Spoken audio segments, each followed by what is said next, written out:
Já tivemos o desfecho do arco do sequestro que eu já comentei em outro vídeo, e agora aparentemente está preparando o terreno para a grande batalha contra os deuses do trovão. Já foi mencionado várias vezes sobre a batalha final, mas eu duvido muito que esteja perto de acontecer isso realmente, né, o fim do mangá, porque a Izanami não teve nada, absolutamente nada de desenvolvimento. E antes de destrinchar esses capítulos mais recentes de Matosei Reino Slave, se quiser apoiar o canal com algo além de sua inscrição, que é muito importante, tem também a área dos membros, porque são vocês os únicos patrocinadores das recompensas de cultura. No vídeo passado eu parei no capítulo 164, então vamos dar seguimento com o 165, obviamente. Ele se inicia exatamente onde paramos, que foi logo após o Yuki e a Chuchu saírem da dimensão dos deuses e serem salvos pela chegada da Kyoka, da Tenka e da Ren Yamashiro, o que consequentemente fez a Shikoku e a Jakun arregarem e recuarem nesse momento, porque elas arregaram inegavelmente. E posteriormente, com a chegada dos membros restantes da sétima unidade, foi usado primeiramente a transformação da escravo com a Haruno, o que curou o veneno paralisante que estava afetando o protagonista, e depois também foi usado a forma do War Cloud para quebrar a maldição da cegueira. Por ser uma transformação poderosa que envolve a Kyoka e a Himari montando o Yuki, foi o bastante para quebrar essa maldição dos deuses sem nenhum problema. A primeira parte desse capítulo foca mais nesse apego das heroínas com o protagonista. Após a volta deles, elas resolveram dar uma folga para o Yuki nos afazeres da unidade. Então podemos ver a Haruno cuidando da comida, a Nei cuidando das roupas sujas, a Kyoka alimentando esse miserável sortudo, ganhando uma massagem da Himari e da Tenka, e até mesmo a Chuchu e a Haruno ajudando ele a tomar banho. Algo totalmente necessário, né? Totalmente.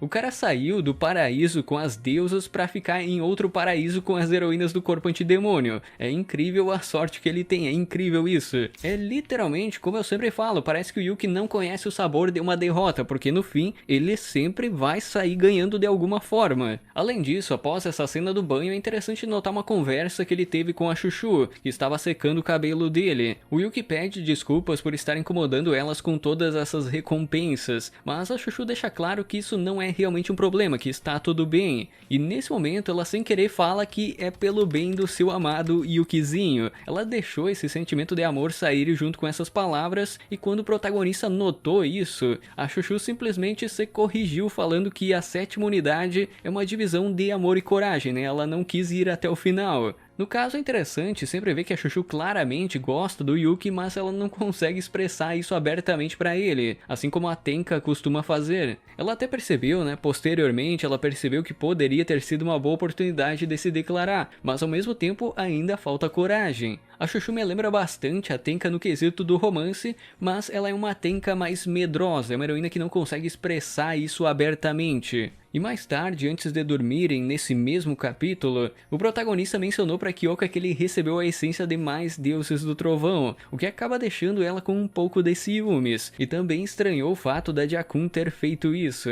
A gente sabe que a Jakun tem uma forma humana, uma bela forma humana, mas a Kyoka não sabe disso, então é engraçado ver essa reação dela quando o Yuki mencionou esse acontecimento, ainda mais porque a essência é normalmente transferida via contato bucal, através de um beijo. Além disso, essa cena da cama serve um pouco para desenvolver esse apego, esse romance entre o protagonista e a Kyoka, porque ela pede desculpas por ter sido uma mestra inútil, por ter deixado o Yuki ser sequestrado 2 vezes, né? Ele foi sequestrado 2 vezes, e promete que isso nunca mais vai acontecer, o que eu duvido muito. Selando essa promessa com um beijo, selando com um beijo pelo menos. Então é inegável que a Kyoka vem tendo um grande destaque no romance ultimamente. A Kyoka, por natureza, é uma personagem que não tem muito carisma, então eu acho que esses momentos românticos pode levar um pouco ela nesse quesito, na minha opinião pelo menos. Ainda durante esse capítulo 165, é mostrado também uma reunião dos deuses do trovão após esses eventos do sequestro. Não sei se vocês lembram que no vídeo passado eu mencionei que as deusas foram incompetentes, por terem deixado o protagonista e a Chuchu fugirem facilmente da base. E durante essa reunião, a própria Taikyoko reconheceu isso. Ela reconheceu que não deveriam subestimar os membros que não são chefe de unidade, que foi o caso da Chuchu. A própria Shikoko falou que foi soberba demais, então eu reforço que não foi mérito do Yuki e da Chuchu, foi puro suco da incompetência das deusas, foi simplesmente isso. A Taikoko até complementa falando pra irem com força total contra todas as heroínas, independente se for chefe do corpo antidemônio ou não. E por fim, esse capítulo termina com o foco indo para o lado da Yachiho, termina com um gancho mostrando que ela terá mais desenvolvimento na obra, que é o foco desse capítulo 166. Mas antes disso, antes desse foco da Yachiho, podemos ver o Yuki sendo pisado e servindo de cadeira para Aren Yamashiro. No caso, ele foi para compartilhar as informações que ele descobriu na base dos deuses e ainda como recompensa entre aspas, dependendo do ponto de vista, ganhou uma sentada da Aren Yamashiro, né? Uma excelente recompensa. Também é revelado que o portão que dá acesso à dimensão da Izanami está sendo reconstruído e aparentemente levará 2 semanas para a conclusão. Aren até já bolou um plano de ação onde somente as chefes vão entrar nessa dimensão, e o restante ficará para proteger o mato e o mundo humano. Então já temos uma noção do que pode acontecer nessa batalha final. E após esse encontro com Aren Yamashiro, o restante desse capítulo foca mais no treinamento da Yachiho. Para ser mais exato, é dividido 2 núcleos de treino, um envolvendo a Kyoka e a Tobera, onde a Tobera mostra uma palhinha do seu poder total, exalando uma grande pressão com sua energia. Por ser uma ex-comandante, não seria estranho ela estar no nível da Aren Yamashiro na questão de poder, não seria estranho isso. Mas o foco aqui ficou mais para a luta treino envolvendo a Yachiho e a Himari contra a Fubuki. A Yachiho reconhece que precisa melhorar muito ainda, principalmente para reagir aos ataques de extrema velocidade. Essa é a principal fraqueza dela em comparação com os deuses. Só é uma pena que eu não posso mostrar o pós-treino, que é uma cena de banho com minha deusa suprema Fubuki e com a Yachiho. Uma cena muito bem detalhada, obviamente.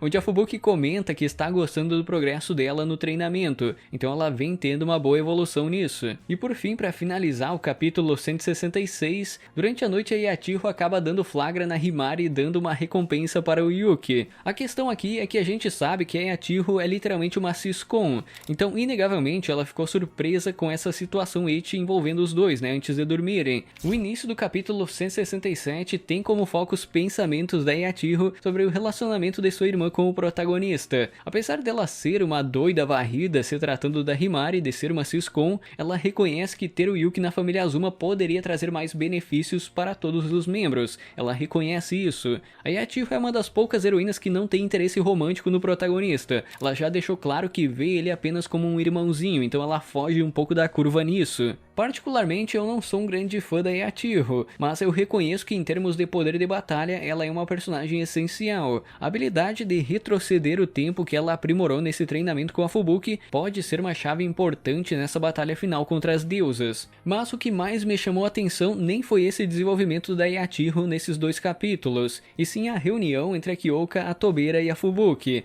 A Kyoka menciona que vai ter uma assembleia envolvendo todas as chefes, mas já é certo que Aren Yamashiro vai enfrentar a Taikoko em uma luta 1 contra 1. E as chefes restantes vão se dividir em duplas para enfrentar os deuses que sobrarem, então basicamente esse é o plano. O que eu quero destacar aqui realmente é a Fubuki mencionando que vai enfrentar a Jouryu. E pra quem viu meu vídeo de tier list sobre essa obra, sobre Matosei Reino Slave, sabe que eu coloquei a Fubuki e a Jouryu como supremas no meu rank, né, na minha opinião. Então eu preciso ser sincero que eu me sinto um pouco dividido nesse momento, mas ainda assim eu acho que eu torço mais pela Fubuki, obviamente. Já que se a Jouryu for derrotada, ela não vai morrer realmente, sim vai ser mais uma no harém espiritual do Yuki, já que ela transferiu a essência dela. Por outro lado, se a Fubuki morrer, que é definitivo, então uma parte de mim também morre com esse mangá. Então tem esse receio, por mais que eu goste das duas, tem que ser a Jouryu. Vai ser uma boa batalha com certeza, tanto a Fubuki como a Jouryu têm um estilo bruto parecido. Não só porque são cavalonas, mas eu vejo parâmetros iguais pendendo mais para o lado da Fubuki. Eu diria que é um pouco estranho, né, porque exatamente as duas heroínas que eu mais gosto em Matosei Reino Slave vão se enfrentar em uma batalha. E por fim, o último capítulo que saiu até esse momento foi o 168, que teve mais foco na Nei, né, o foco caiu mais pra ela. Mas antes de focar nessa heroína, teve uma cena inicial do Yuki se encontrando com a Aoba, a Coco e a Naon. Obviamente a Aoba estava preocupada com o protagonista depois de tudo que aconteceu no arco do sequestro, ela estava preocupada com ele. Mas o que eu achei mais interessante nisso foi os pensamentos da Naon em relação ao Yuki. O autor já deixou claro muitas vezes que essa heroína gosta de fantasiar cenas amorosas, cenas H+18 com o protagonista. Ele deixou claro isso. Não sei se ela terá um desenvolvimento maior na obra, infelizmente parece que é mais pelo fanservice do que qualquer outra coisa, mas a Naon merecia mais destaque na minha opinião. Não só ela, mas toda a Vila Oculta merecia mais destaque, em especial a Naon. Por isso, na minha opinião, essa batalha final não pode ser literalmente a batalha final, o fim do mangá, porque tem muita coisa que daria pra desenvolver com essas heroínas mais de fundo principalmente, ainda mais se tivermos um final harém nesse mangá. E no caso, esse capítulo 168 focou mais na nossa chave de cadeia fofa, que é a Nei. Tem um drama em volta dela por ter perdido os pais, onde ela não sabe se eles estão vivos ainda, e parece que o autor vai dar mais foco pra Nei a partir de agora, parece que é isso. Eu não vou entrar muito em detalhes sobre esse capítulo no geral hoje, porque eu posso comentar melhor sobre esse desenvolvimento dela em um vídeo separado futuramente. E por enquanto é isso, tudo está se encaminhando para uma assembleia das chefes do corpo antidemônio para decidirem o plano de ação contra as deusas do trovão. E eu posso falar que eu tô realmente ansioso para ver o poder máximo da Aren Yamashiro na batalha contra a Taikyoko, e o poder máximo da Taikyoko também. É uma luta que promete ser a melhor desse mangá, se vai ser realmente eu não sei, mas promete. No mais, inscreva-se, confira o sininho, vire membro se quiser e até uma próxima! Don't push back.